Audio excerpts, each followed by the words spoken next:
मध्य प्रदेशसह इतर राज्यातून गोवंशची तस्करी होत असल्याचे आपण बघितले आहे. मात्र एका स्कॉर्पिओ वाहनातून गोवंशची तस्करी होत असल्याचा प्रकार धामणगाव रेल्वे येथे घडला.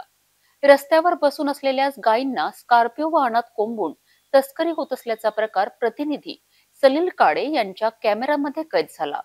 यावर धामणगाव रेल्वे पोलीस लक्ष देणार का, गोवंश तस्करांचा शोध लावणार का, याकडे नागरिकांचे लक्ष लागले आहे. अमरावती जिल्ह्यात मध्य प्रदेश राज्यातून अनेक मार्गाने अनेक वाहनात अवैध गोवंशी तस्करी होत असल्याचा प्रकार घडत होता.